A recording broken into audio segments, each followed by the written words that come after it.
अॼु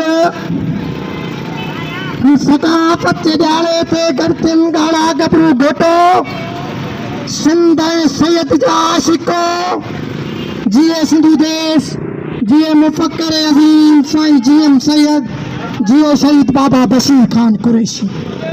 अॼु वाकई तव्हां हिन टोपियुनि अजरकनि में हिन अजरकनि में टोपियूं जे न हुजनि हा त वाकई सिंध कोजी लॻे हा।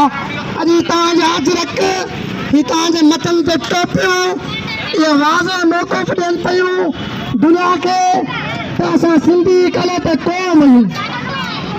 जॾहिं त जनरल ज़िया जे दौर में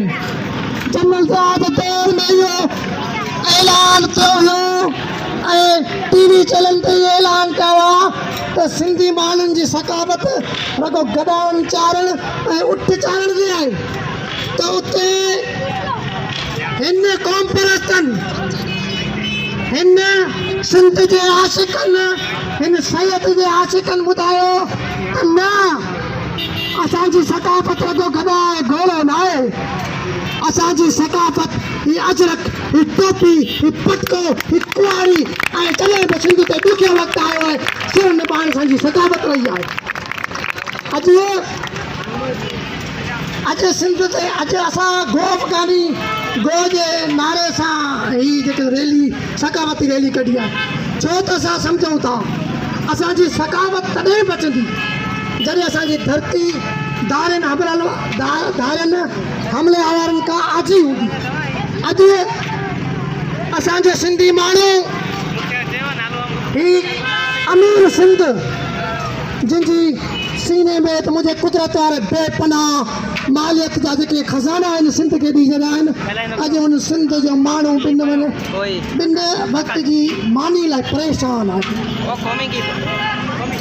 उहो छा जे करे इन में असांजी पंहिंजी सुस्ती आहे। असां खां पेट खसिया विया असां तप वौंटनि जे पोयां असां खां असांजो समुंड वियो असांखे पाणी मापण जी इजाज़त न आहे। इहो असांजो माठ करणु आहे। पर जॾहिं सिंध ते हमलेवार थिया ओॾी महिल GM सैयद चयो न असां सिंध जा माण्हू पंहिंजी धरती जी चिटे ऐं बाज़े आज़ादी बि घुरंदासीं ऐं पंहिंजी धरती जी मालिकी कंदासीं। आरसो साहिबु चवंदो हुयो मूंखे आज़ादी जी जंग लाइ मूंखे पंहिंजी माउ जी पोती लाहिणी पए पीउ जी पग लाहिणी पए ऐं ज़रूरु लाहींदुसि छो त आज़ादी खां सवाइ असांजी सिंध नथी बची सघे। छो त हिननि सिंधियुनि खे पीपल्स पार्टी हिकु बिल पास करायो आहे पंहिंजी सिंध लाइ। उहो कहिड़ो उहो सिंधी माण्हुनि खे मारण जो उहो सिंधी माण्हुनि खे कुचलण जो उहो सिंधी माण्हुनि खे ख़तमु करण जो। पर हिननि खां इहा ॻाल्हि विसरी वई आहे त ही राजा नायर जा वारिस आहिनि ही बशीर खान जा वारिस आहिनि। हिननि जे वॾनि अंग्रेज़नि जूं बंदूक हेठि करे छॾियूं हुयूं त तव्हां कहिड़ी पाक जी मोरी आहियो जो असांजे अॻियां टिकंदो। तूं छा रोकींदे अणमोटनि खे ही किराईंदे घोटनि खे ॾिस आवाज़ अचनि पिया मक़तल मां ॿुधगाड़नि घोटनि खे ॾिस आवाज़ अचनि पिया मक़तल मां ॿुधगाड़े गबरू घोटनि खे। अॼु हिन सकाफ़त जे ॾींहं ते असांखे ज़रूरु ख़ुशी आहे असांजो कल्चर आहे पर अॼु सिंध बड़ी तकलीफ़ मां गुज़री रही आहे। जेला के शाइर चयो आहे त थिया थर जे माण्हुनि जा लेणूं लटा अञा तो पुछी त मां छो थो रोआं क्या थर जे माण्हुनि जा लेणूं लटा अञा तो पुछी मां छो थो रोआं जिनजे कलम सदाई सच लिखियो न तुंहिंजो कॾहिं हथु रुकियो तिन अदबनि जा तो हथ कटिया अञा तो पुछी मां छो थो रोआं अञा तो पुछी मां छो थो रोआं जिते बाग हुआ उते बायूं लॻियूं लोड़ा लंघियूं विया यार सड़ी जॾहिं GM सैयद सीने ते चाक छटिया अञा तो पुछी मां छो थो रोआं जे थञ ॾिनी झोलीअ में ऐं लोली ॾिनी मिठी ॿोलीअ में तिन अमलनि जा तो पुट कुटा अञा तो पुछी मां छो थो रोआं अञा तो पुछी मां छो थो रोआं।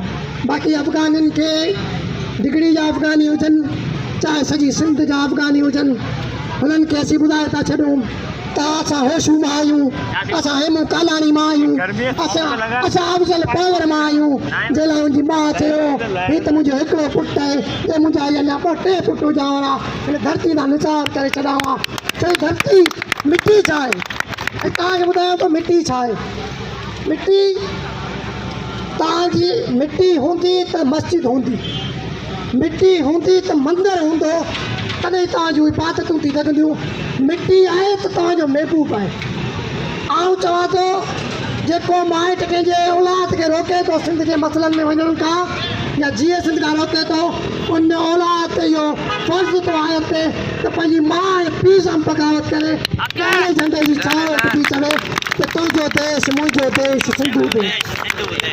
अॼु असां हीअ जेके पुट आहिनि, हीअ सिंधड़ी जा जेके पुट आहिनि,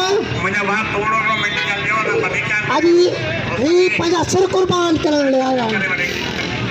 आख़िरी में बेत आऊं पढ़ी पंहिंजाए वठंदो त सूरज मरी आओ साफ़िन दोस्तनि खे चवंदो त कंहिंजी तकरीर मुदालखत न कनि। त आख़िरी में बेत पढ़ी आऊं पंहिंजी बचाए वठंदसि त सूरज मरी सोप मां त दिलि चा वण बसार हण बाला मिल पाकरे आॾी डाल मडार मथां तेग तरार मार त मथां वेठो। अवां लतीफ़ जे पैरोकारनि खे, जीएम सिंध जे पैरोकारनि खे हिन ईद जे ॾियारे जूं मुबारकूं। गो अफ़गानी गो, नो अफ़गानी नो।